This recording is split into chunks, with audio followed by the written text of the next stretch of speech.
Hey there, Resistance Fighters, the Comics Kid 2099 here to discuss an episode of Superman the Animated Series. Today, I will be talking about the episode Brave New Metropolis. If you haven't seen the episode, then what are you doing here? Go watch it, then come back and hear me talk about it. The episode opens with Emil Hamilton showing Lois and Jimmy a portal to another universe that Lois accidentally gets sucked into. Bad news for her, it's the universe where Intergang killed her, prompting Superman to become a totalitarian dictator who teamed up with Lex Luthor. But Lois meets Superman and shows him how awful Luthor is, so Superman tries to take down Luthor, and he does, just as Hamilton is able to open up the portal, bringing Lois back home, where she asks Superman out on a date. Cue credits. So I love alternate realities, and the dark Days of Future Past-esque worlds where the characters you know and love are either dead, evil, or part of an underground resistance. That's even better. But this episode, as entertaining and diverting it is to see how different everything is for one episode, just does not work on a few fundamental levels. Number one, the very conceit of this particular world is that Superman was so devastated by Lois's death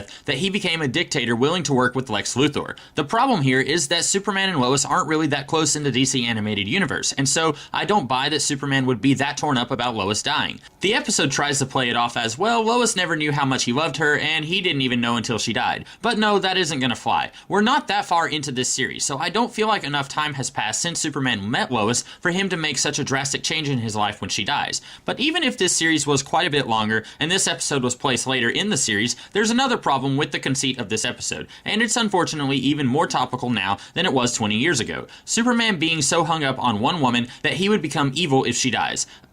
No. Just no. I don't actually mind Superman being romantically involved with someone. I've seen some people say that him finally settling down with somebody is a betrayal of his duty to everyone else in the world, which, gross. Superman is a volunteer. He has not been hired to protect the planet, so if he wants to snuggle up with his honey in his downtime, then I say let him. This job is hard, no need to make him do it 24/7. But those folks who complain about him settling down with Lois Lane, I start to think that maybe they have a point when I see stories like this, or Batman vs. Superman, where Superman says that he doesn't care about other people as long as Lois Lane is safe. Superman is not just here for Lois, folks. He can be romantically into her, but his entire existence as a bright beacon of hope for mankind should not hinge on her being alive. I get it, he's only human. Well, emotionally speaking anyway. So if someone he cares for dies, then he's going to go to a dark place. But that brings us back to point number one, where Superman hasn't even known Lois that long, and they haven't even gone on a date or anything at this point. Would he take it this hard if Perry White or Jimmy Olsen died? Somehow, I doubt it. You know, now that I think about it, this has been a problem going all the way back to Superman the Motion Picture, where Superman literally turns back time to save Lois, but doesn't seem to care at all that all the other people who died in the same catastrophe are dead.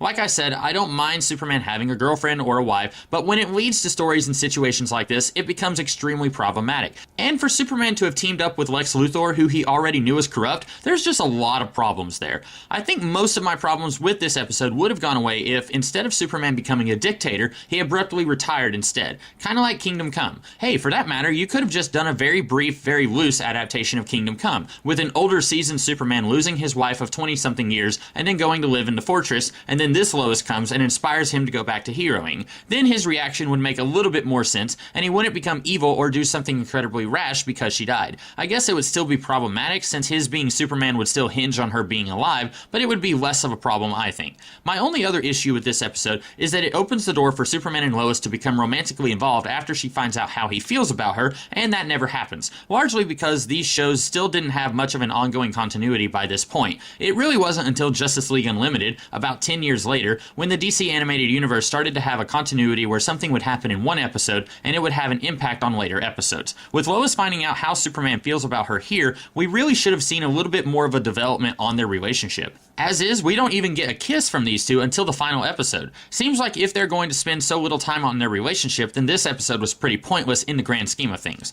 Overall, while I enjoyed this episode on a very superficial level, I don't think that I can say that it's good on any level, and that does disappoint me. But maybe next weekend, I'll have some better things to say about another episode of Superman the Animated Series. So check me out then. In the meantime, you guys have a great rest of the day. Catch you later.